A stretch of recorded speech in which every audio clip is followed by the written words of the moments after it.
Hello দর্শক বন্ধুরা, ইসার cartoon বাংলায় তোমাদের সকলকে স্বাগত জানাই।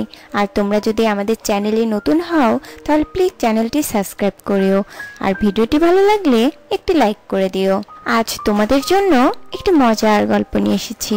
গল্পটি একটু ভুতুড়ে, আশা করছি তোমাদের সকলের খুব ভালো লাগবে। আজকের গল্প ডাইনির মেয়ে। নিয়তিপুর গ্রামে কমলা ও রহমত নামে এক দম্পতি বাস করত। তারা দুজন সুখে শান্তিতেই দিন কাটাতে থাকতো। কিছুদিন পর তাদের ঘর আলো করে এক কন্যা সন্তানের জন্ম হয়। কিন্তু হঠাৎই গ্রামে এক মহামারী দেখা দেয়। রহমত সেই রোগে আক্রান্ত হয় আর কিছুদিন পর মারা যায়। আমি আমার মেয়ের এই রোগ কিছুতেই হতে দিব না। আমি আমার মেয়েকে সুস্থ রাখতে চাই, এই জন্য আমায় কিছু করতে হবে। হ্যাঁ, আমি আমার মেয়েকে অন্য কোথাও রেখে আসব। পাশের গ্রামে তো আমার মামাতো বোন আনিকা থাকে। ওর তো বিয়ে হয়েছে অনেক দিন হলো, ওর তো কোনো সন্তান নেই। হ্যাঁ, আমি যদি ওর কাছে আমার সন্তানকে রেখে আসি তবে ও আমার সন্তানকে ভালো রাখবে। কিন্তু এটা আমার সন্তান, ওকে জানানো যাবে না। যদি ওকে জানাতে যাই তবে ও যদি মনে করে আমার মেয়েরও ওই রোগ হয়েছে, তবে তো ও আমার মেয়েকে ওর কাছে রাখবে না। আমি বরং চুপি চুপি আমার মেয়েকে ওখানে রেখে আসব। এরপর কমলা তার মেয়েকে চুপি চুপি তার মামাতো বোনের বাড়ির আঙিনায় তার বাচ্চাকে রেখে চলে আসে।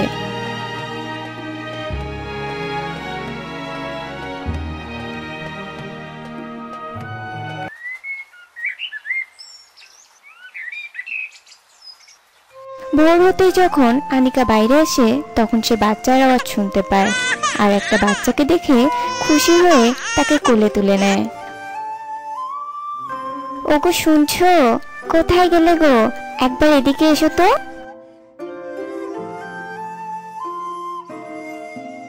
কি হয়েছে, ডাকছো যে? এ মা, এ বাচ্চা কার? জানি না, ঘুম থেকে উঠে দেখি মাটিতে পড়ে কাঁদছে, আর আশেপাশে তো কাউকে দেখলাম না। মনে হয় কেউ রেখে গেছে। শোনো না, আমাদের তো কোনো সন্তান নেই, তাই আল্লাহ হয়তো এই সন্তান আমাদের কাছে পাঠিয়েছে। আজ থেকে আমি একে বড় করব। এ আমার মেয়ে, ওর নাম অন্নি। ওকে আমরা কুড়িয়ে পেয়েছি, এ কথা তুমি কাউকে বলবে না। সবাই জানবে ও আমাদের মেয়ে। ঠিক আছে, ও আমাদের মেয়ে।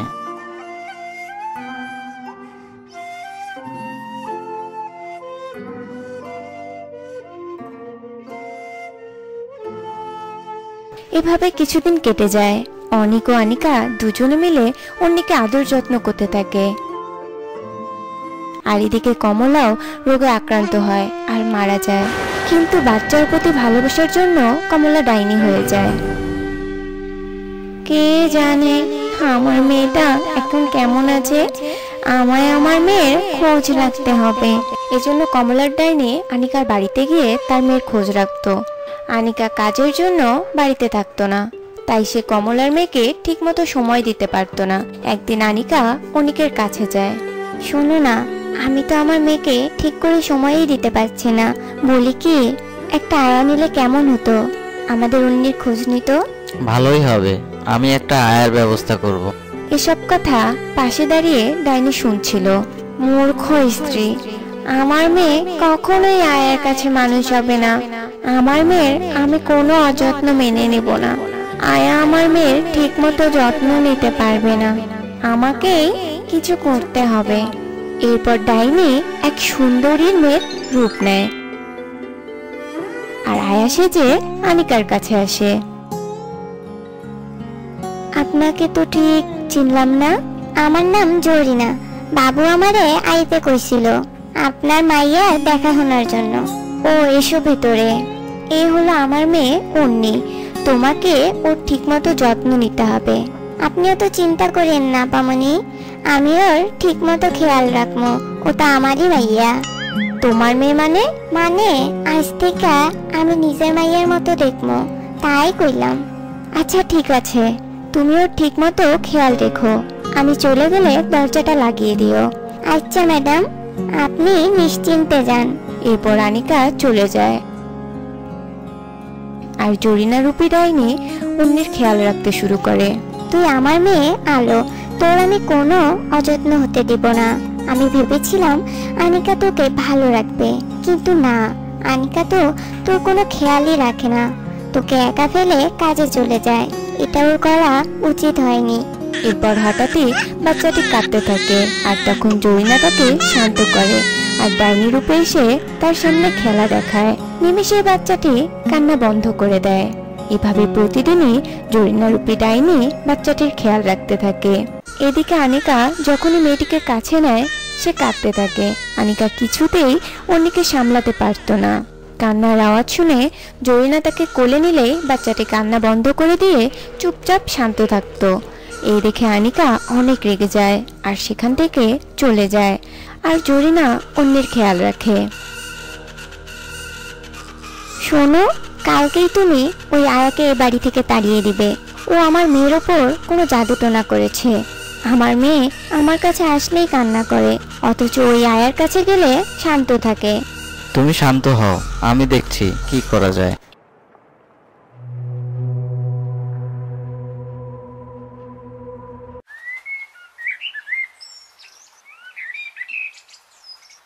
এভাবে কিছুদিন কেটে যায়। হঠাৎই একদিন রাতে অনিক ও আনিকা অন্যের ঘরে যেয়ে অনেক অবাক হয়ে যায়, কারণ সেখানে গিয়ে তারা এক ডাইনিকে দেখতে পায়। আমি জানতাম এ আয়া নিশ্চয়ই অন্য কেউ। আমার মেয়ের ও ক্ষতি করে দিবে। তুমি আমার মেয়ের থেকে দূরে থাকো বলছি, একদম ওর কাছে যাবে না। ও তোর মেয়ে না, ও আমার মেয়ে আলো। কি যাতা বলছো? না, ও আমার মেয়ে অন্যি, আমি ওর মা। তুই মিথ্যে বলছিস বোন, ও তোর মেয়ে নয়। কে তুমি? আমি তোর বোন কমলা, আলো আমার মেয়ে। আমি নিজে গ্রামের মহামারী রোগ থেকে বাঁচানোর জন্য ওকে তোর বাড়িতে রেখে গিয়েছিলাম, কিন্তু আমি ভুল করেছি। আমার মেয়েকে তোর কাছে রাখা ঠিক হয়নি। তুই তো আমার মেয়েকে সময়ই দিতে পারিস না, ওর ঠিক মতো খেয়াল রাখতে পারিস না। তুই ওর মা হবি কি করে? হ্যাঁ বোন, আমায় ক্ষমা করে দাও। আমার সত্যি এমন করা ঠিক হয়নি। আমার অন্যকে সময় দেওয়া উচিত ছিল। সব মাকেই সন্তানদের সময় দেওয়া উচিত, কিন্তু আমি তা বুঝতে পারিনি। আমায় ক্ষমা করে দাও। এখন থেকে আমি অন্যের ঠিক মতো যত্ন করব, তুমি চিন্তা করো না। আমার মেয়ে ভালো থাকলে আমি ভালো থাকবো। তুই আমার মেয়ের ঠিক মতো খেয়াল রাখিস। এই বলে ডাইনি অদৃশ্য হয়ে যায়।